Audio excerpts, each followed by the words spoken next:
এৰা আমাৰ মগজু যেন আলিবাবাৰ সেই গুপ্তধনৰ ভঁৰাল কেৱল আলিবাবাৰ সেই মন্ত্ৰটোতো আমি শিকিব লাগে মন্ত্ৰটো যদি ঠিকে থাকে গাই দিব পাৰো তেতিয়াহলে গুপ্তধনৰ ভঁৰাল খুলি যাব মনত আছেনে আপোনালোকৰ সেই গুপ্তধনৰ ভঁৰাল খুলিবলৈ সেই 40 চোৰে কি মন্ত্ৰ ব্যৱহাৰ কৰিছিলে আলিবাবাই কেনেকৈ শিকি লৈছিলে কি আছিল নিশ্চয় মনত পৰিছে আপোনালোকৰ বহুতৰে খুলজা সিমসিম খুলজা সিমসিম বুলিলে খুলি যায় সেই বন্ধ দুৱাৰ তাৰ ভিতৰত কেৱল মালামাল হীৰা মণি মুকুতা সোণ ৰূপ যত মানে যি আছে সব আৰু যিমান ভিতৰলৈ যায় সিমানে তাত মণি মুকুতাৰে ভৰি থাকে বাকচবোৰ সন্দুকবোৰ ভৰি থাকে মণি মুকুতাৰে এই যে আমাৰ মগজুক যদি আমি মুকলি কৰিব পাৰো তাতকৈ অধিক ধন সোণ মণি মুকুতা ভৰি আছে জীৱনৰ কাৰণে শৰীৰৰ কাৰণে মনৰ কাৰণে পাৰিপাৰ্শ্বিকতাৰ কাৰণে কাৰণ নিজে ভালে জগত ভাল নিজে ভাল হতে হতে সেই চাবিত আমাৰ মামৰে ধৰিছে সেই মন্ত্ৰত মামৰে ধৰিছে সেই টাৰ্মছ যেটো আছে খুলিবৰ কাৰণে তাত মামৰে ধৰিছে তাত কোত আছে কি কেনেকৈ আছে মাটিত পৰি আছে নে জাবৰত পৰি আছে তাক আমি বিচৰাও নাই মগজুৰ সেই গুপ্তধনৰ ভঁৰাল খুলিবলৈ তাক খুলিবৰ কাৰণে আমি অহৰহ পৰিশ্ৰম কৰা প্ৰয়োজন আমি মন কৰা প্ৰয়োজন আমি সেই দুৱাৰৰ বাহিৰত থিয় হৈ পেলাই আমি নিজকে আবিষ্কাৰ কৰাৰ আনন্দ আৰু ব্যৰ্থতা অনুভৱৰ মাজত বুৰ গৈ আছো নেকি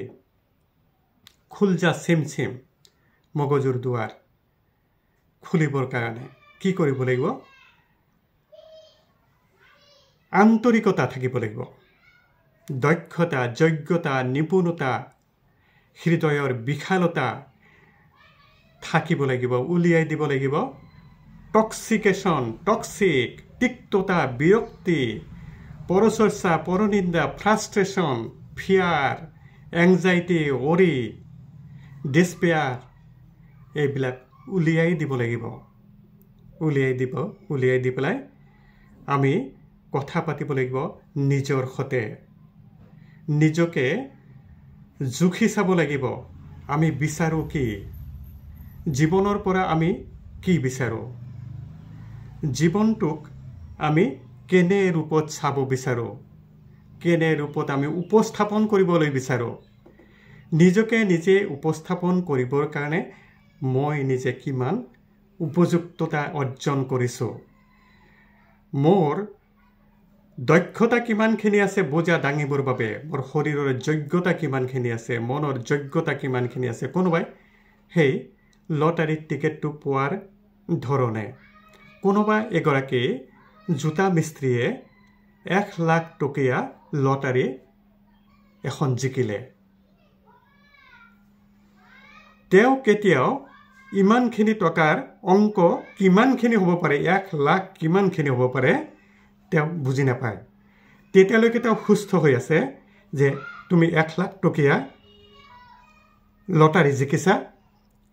তেওঁ গম নাপায় 1 লাখ কিমান পৰিমাণৰ টকা তেওঁ সুস্থিৰ হৈ আছে তেওঁ আনন্দ প্ৰকাশ কৰা নাই 1 লাখ টকা কিমান টকা যেতিয়া কোনোবাই বুজাই দিলে আসলতে তুমি আনন্দ কৰিব লাগে বলে মই কিয় আনন্দ কৰিব লাগে বলে তুমি ভালেখিনি টকা জিকিছা ভালেখিনি মানে কিমানখিনি টকা কেই কেজি চাউল কিনিব পাৰিম কিমানখিনি মই পাচলি কিনিব পাৰিম কিমানখিনি ৰং কিনিব পাৰিম জোতাৰ কাৰণে পলিশ কৰাৰ কাৰণে কেইটা পেকেট কিনিব পাৰিম কেইটা টেমা মই কিনিব পাৰিম কৈছে নহয় তুমি 1 লাখ টকাৰে ঘৰ মাটিৰ অধিকাৰী হৈ যাব পাৰা তুমি ধুনীয়াকৈ চলিব পাৰা তেতিয়া তেওঁ যেতিয়া গম পাইছে তেওঁ 1 লাখ টকাৰ অধিকাৰী হৈছে হঠাতে তেওঁ বেহুচ হৈ গৈছে, আনন্দত অধীৰ হৈ গৈছে। অৰ্থাৎ তেওঁ কেতিয়াও ভবা নাই এই যে তেওঁ যদি পৰিশ্ৰম কৰি যদি পালেহেঁতেন, হঠাতে পোৱাৰ কাৰণে তেওঁ প্ৰস্তুতে নহয়, তেওঁ নেজানে, তেওঁ সহ্য কৰিব পৰা নাই। কিন্তু এইকাৰণে সহ্য কৰিব, তেওঁ সপোনতো ভবা নাই ইমান টকাৰ তেওঁ অধিকাৰী হ'ব। তেওঁৰ যোগ্যতা নিজকে নাই বুলি ভাবিছে,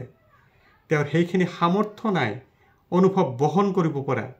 সেইকাৰণে অনুভৱটো প্ৰথমে ক'ত আহিব লাগিব? মগজুত, চিন্তাৰ মাজত অনুভৱটো থাকিব লাগিব। মই ক'লৈ যাব বিচাৰিছোঁ, কিমানখিনিলৈকে মই উধাব বিচাৰিছোঁ, সেইখিনি যোগ্যতা মই নিজে অৰ্জন কৰিব পাৰিব লাগিব। সেই অৰ্জনটোৰ কাৰণে ডে বাই ডে খোজকাঢ়ি থাকিব লাগিব। আৰু কৈছোঁৱে যে আমি যিমান টক্সিক,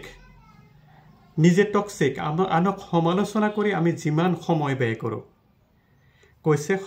90% চিন্তা ভাৱনাই আমাৰ নিগেটিভ। 10টাৰ ভিতৰত 9টা চিন্তা ভাৱনা কথাই আমাৰ নিগেটিভ।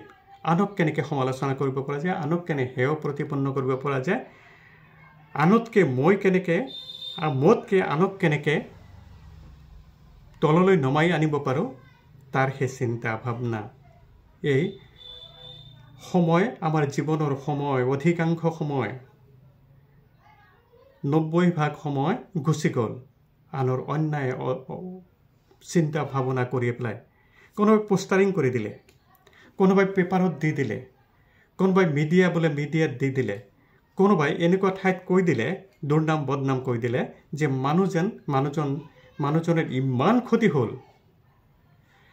ক্ষতি হ'ল যে তেওঁ ৰিপেয়াৰ কৰিবলৈ, তাৰ পৰা উঠিবলৈ তেওঁক বহুত সময় লাগিব। কিন্তু তাতোকৈ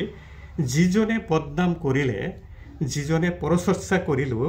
যিজনে বদনাম কৰিলে, কটু সমালোচনা কৰিলোঁ, তেওঁৰ মাজত সোমাই থাকিল আটাইতকৈ বেছি তিক্ততা। তেওঁ গম পালে মই মানুহৰ ক্ষতি কৰিলোঁ। ক্ষতি কৰাৰ পিছত তেওঁৰ অৱস্থানটো কি হ'ব? তেওঁ নিজে মূৰ দাঙি থিয় হ'ব নোৱাৰে, তেওঁ নিজে বুকু ফুলাই কথা ক'ব নোৱাৰে, তেওঁ চকুৰে পৃথিৱীখন ধুনীয়া দেখিব নোৱাৰে, তেওঁ ধোৱা কোৱা দেখিব। মগজুৰ মাজত ক্ৰিয়া বিক্ৰিয়া কৰি থাকিব অশুভ চিন্তা ভাৱনা আৰু অধিক। তেওঁ নিজৰ সৃষ্টিশীলতা, নিজৰ অগ্ৰগতিৰ কাৰণে, কাম কৰিবৰ কাৰণে তেওঁৰ দক্ষতা, যোগ্যতা তেওঁ হেৰুৱাই পেলায়। সেইবাবে নিজৰ হকে নিজকে অগ্ৰগতি লৈ যোৱাৰ কাৰণে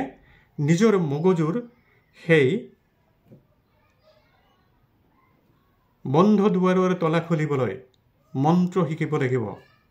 মন্ত্ৰটো একেবাৰে সহজ, সেয়া হ'ল সততা, নিষ্ঠা, কৰ্মদক্ষতা, পৰিশ্ৰম আৰু পৰিৱেশত এটা সৎ চিন্তা ভাৱনা নিজৰ কাৰ্যৰে, নিজৰ কথাৰে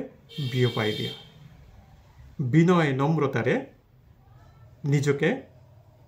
পৰিষ্কাৰ পৰিচ্ছন্ন কৰি তোলা, নিজৰ ভিতৰত আলোকিত কৰি তোলা, আনক আলোকিত কৰিবৰ কাৰণে চেষ্টা কৰা। বহুত ডাক্তৰে কয়, ৰোগীক কয় বেমাৰ কি আছে ধৰিব নোৱাৰিলে, আৰু ৰোগীয়ে ওলোটাই ডাক্তৰক দোষাৰোপ কৰে, মোৰ ইমান বেমাৰ অথচ ডাক্তৰে ধৰিব নোৱাৰে, ডাক্তৰে ভাল নহয়। তেওঁৰ বেমাৰ হৈ আছে, কৈছে প্ৰখ্যাত এগৰাকী ডাক্তৰে কৈছে যে মোৰ ওচৰলৈ যিমানবোৰ বেমাৰী আহে তাৰে 75% হৈছে মানসিক বেমাৰী। They are suffering from mental worry, depression, frustration, fear, anxiety, এইবোৰৰ পৰা ভুগি আছে। এইবোৰ বিদায় দিব পাৰিলে সেই বেমাৰবোৰো ভাল হৈ যাব। এনেকৈ কৈছে দাঁতৰ বিষৰ দৰে বেমাৰো কিমান একিউট, কিমান সাংঘাতিক দাঁতৰ বিষ,